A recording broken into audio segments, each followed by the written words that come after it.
I want to start talking about your journey a little bit, and then I want to return to this issue about the innovation ecosystem and the triggers a little bit later. I have found your story quite fascinating.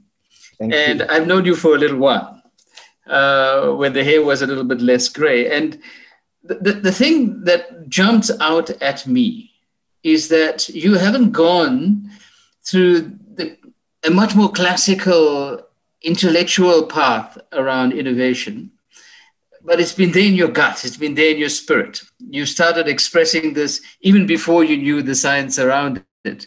In fact, it sounded almost as if the science had to follow your idea and catch up with you.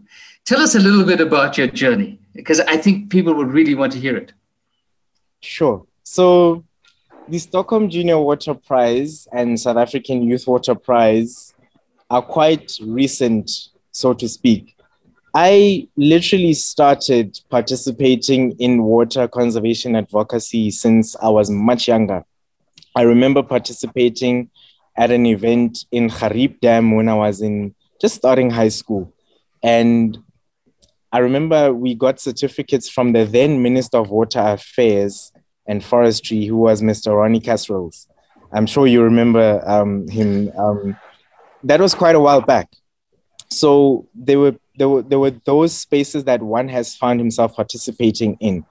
And being someone who has been passionate about articulating his ideas, participating in platforms such as debating throughout high school, and then later on in university, volunteering in such organizations as the South African Institution of Civil Engineering, as well as carrying on with debating, I think that also developed a sense in my person to then pursue innovation on a more full-time basis, so to speak, because I realized that I am able to take on risks personally to see to a good cause being allowed to manifest.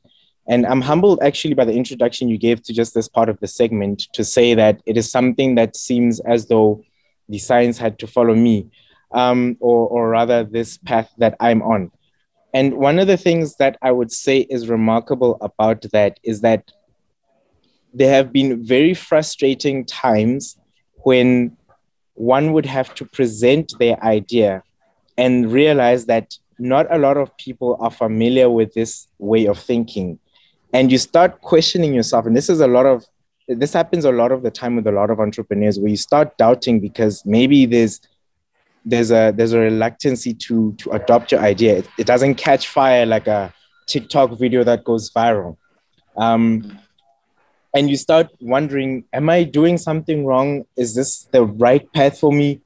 And then you realize when you go into the mainstream side of things that, okay, I'm not having success there, but something has changed in the space that I was in, and there are more opportunities now that can accommodate this way of thinking.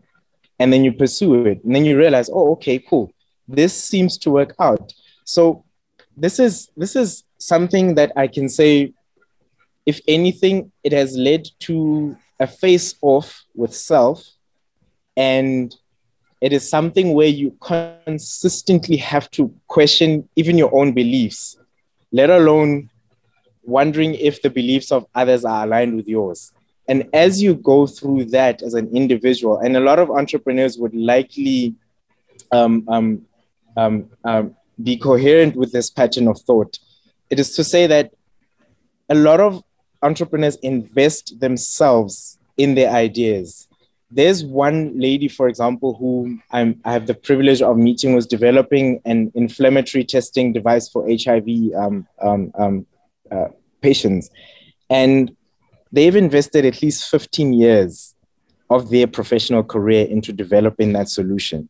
So it goes to show, apart from me, the depth to which individuals who become entrepreneurs go to actually see to it that not only their dreams are manifesting, but also the solutions that they envision, that they believe in, and are also actively working on, what it takes to actually make sure that the process goes on, regardless of the turbulence that comes during the flight.